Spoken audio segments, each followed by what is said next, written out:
Good morning प्यारे बच्चों। हमने पिछली क्लास में प्राकृत संख्या, नेचुरल नंबर, पूर्ण संख्या, होल नंबर, इनके बारे में पढ़ा था। आज हम पढ़ेंगे पूर्णांक इंटीजर, परिमेय संख्या रैशनल नंबर, अपरिमेय संख्या इर्रैशनल नंबर। तो पहली परिभाषा है हमारी पूर्णांक। पूर्णांक संख्या किसे कहते हैं? इंटीजर क्या होते हैं? इंटीजर, पूर्णांक। तो पूर्णांक क्या होते हैं? पूर्णांकों में माइनस वाली संख्या भी आएगी और प्लस वाली भी, यानी ऋणात्मक और धनात्मक दोनों प्रकार की संख्या इसमें आती है पूर्णांकों में, इंटीजर में। तो पूर्णांकों की डेफिनेशन होगी, जब पूर्ण संख्याओं के समूह में ऋणात्मक संख्याओं को भी शामिल कर लिया जाता है तो पूर्णांक संख्याओं का समूह प्राप्त होता है। यह इसकी अन्य परिभाषा, ऐसी संख्या जो माइनस अनंत से शुरू होकर प्लस अनंत तक जाती है पूर्णांक कहलाते हैं। यानी ये संख्या ऋणात्मक भी होगी और धनात्मक भी, इसमें दोनों प्रकार की संख्या आएगी। पूर्णांकों में, इंटीजर में ऋणात्मक संख्या भी होती है और धनात्मक संख्या भी होती है। देखिए डेफिनेशन। पूर्णांक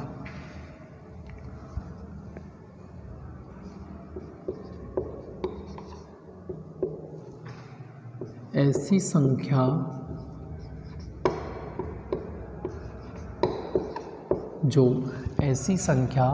जो माइनस अनंत, ऐसी संख्या जो माइनस अनंत से शुरू होकर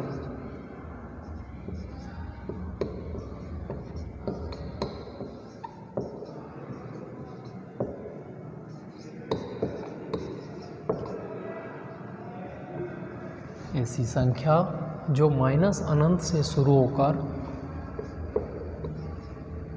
प्लस अनंत तक जाती है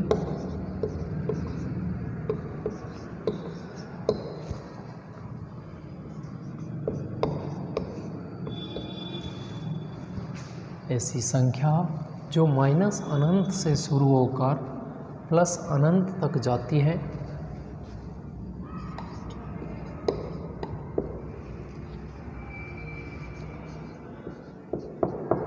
पूर्णांक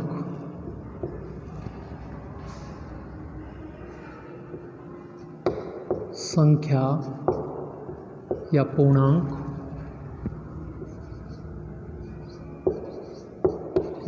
संख्या कहलाती है।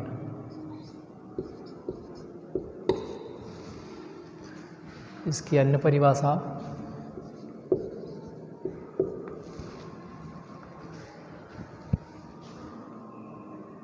जब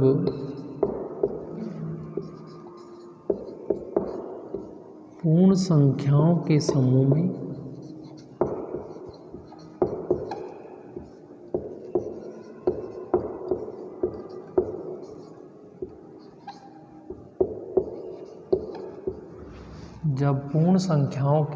में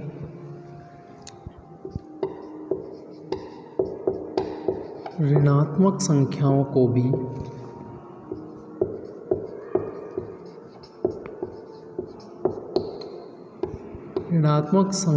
को भी शामिल कर लिया जाता है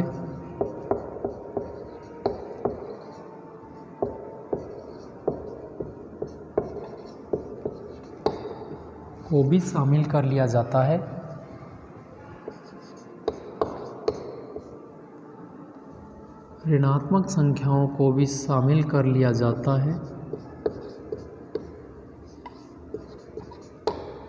तो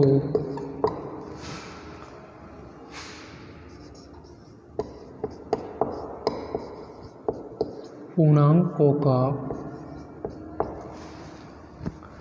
जाता है तो पूर्णांकों का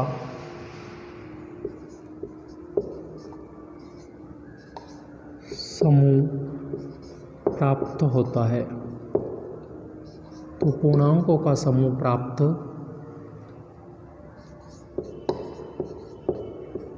होता है।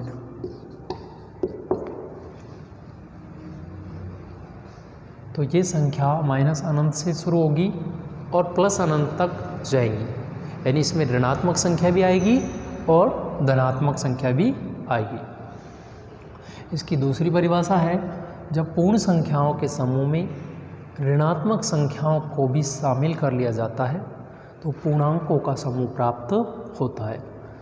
तो पूर्ण संख्याओं का समूह यानी पूर्ण संख्या कहाँ से शुरू होती है? 0 से। 0, 1, 2, 3, 4 और ये कहाँ तक जाती है? अनंत तक, प्लस अनंत तक या अनंत तक जाती है। तो जब पूर्ण संख्याओं के समूह में ऋणात्मक संख्याओं को भी शामिल कर लिया जाता है, ये हमारी पूर्ण संख्याओं का समूह हो गया। इसमें हम क्या शामिल कर रहे हैं? ऋणात्मक संख्याओं को, -1, -2, -3, ये कहाँ तक जा रही है? माइनस अनंत तक।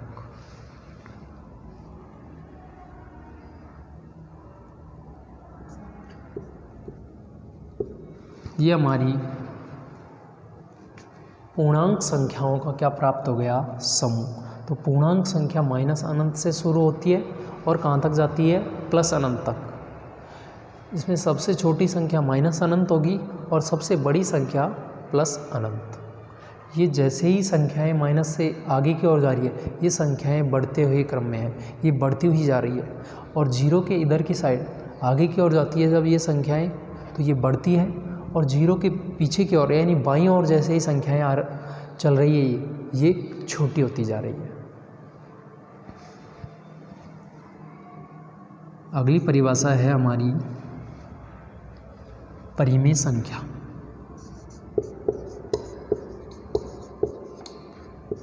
परिमेय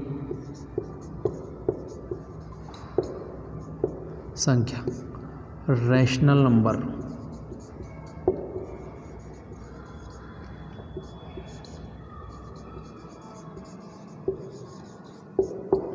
रैशनल नंबर। तो परिमेय संख्या, रैशनल नंबर क्या होते हैं? ऐसी संख्या जिनको P/Q के रूप में लिखा जा सके, लेकिन Q डज नॉट इक्वल 0 और P/Q पूर्णांक हो, परिमेय संख्या कहलाती है। यानी जिन संख्याओं को हम अंश बटे हर के रूप में लिख सकते हैं, वे हमारी परिमेय संख्या होती है। देखिए इसकी डेफिनेशन। परिमेय संख्या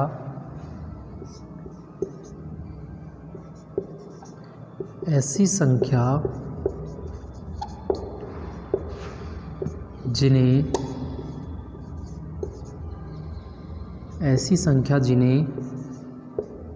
P/Q के रूप में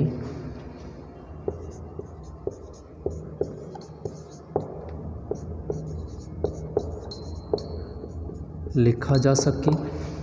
ऐसी संख्या जिन्हें P/Q के रूप में लिखा जा सके,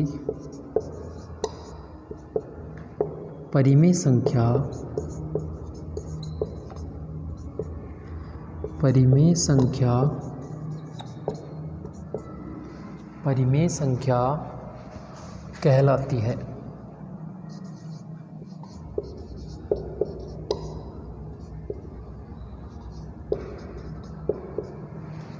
लेकिन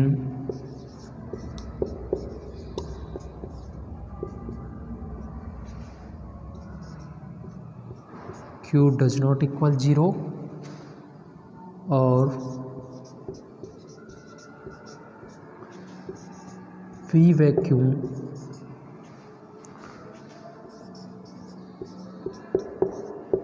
पूर्णांक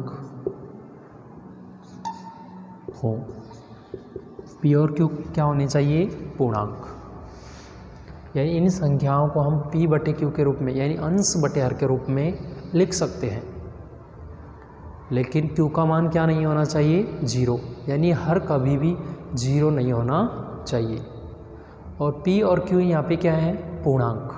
p और q की जगह हम पूर्णांकों में से किसी भी संख्या को रख सकते हैं। अब देखिए, एक ध्यान रखने योग्य पॉइंट है,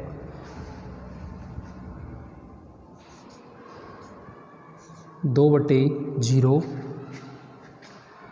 इसका मान होता है अनंत या अपरिभाषित।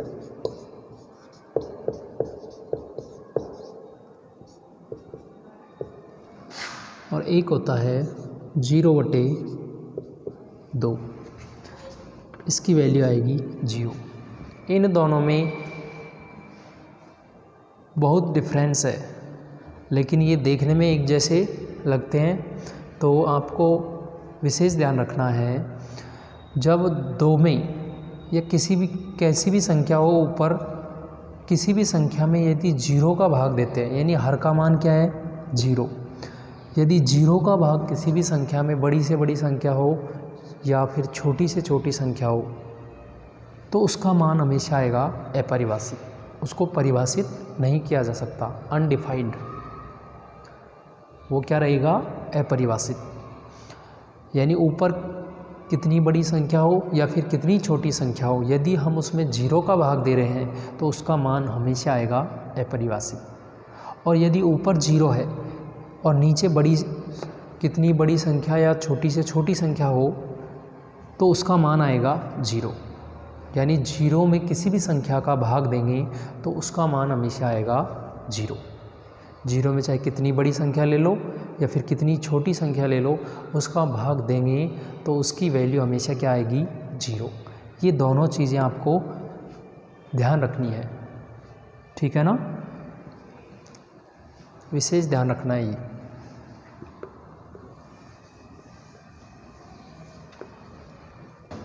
अब देखिए, परिमेय संख्याओं के एग्जाम्पल, जैसे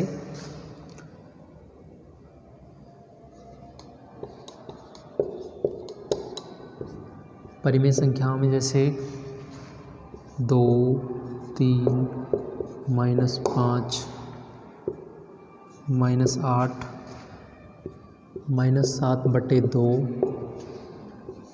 2/-5, -6/-5, ऐसी और भी संख्याएं हो सकती है। अब देखिए, इन सभी संख्याओं को हम किस में लिख सकते हैं? p/q के रूप में। और किसी में भी q का मान क्या नहीं है? 0। अब आप कहोगे सर ये तो पूर्णांक है, ये परिमेय संख्या कैसे हुई? अब देखिए, ये 2 है, तो 2 के नीचे यदि हम 1 लगा दें तो इसके मान में कोई चेंजेस आएगा क्या? चेंजेस नहीं आएगा। 2/1 का मतलब भी कितना होता है? 2। तो हम इन संख्याओं को भी किस में लिख सकते हैं? p/q के रूप में। यानी यहाँ पे देखिए, -5, -8 ये दिया हुआ है, तो इनके नीचे q का मान क्या है? 1। q का मान 1 हो सकता है, और 1 रखेंगे यहाँ पे तो इनके मान में कोई चेंजेस नहीं आएगा। और ये हमारे अंश बटे हर है ही, ठीक है ना? धन्यवाद।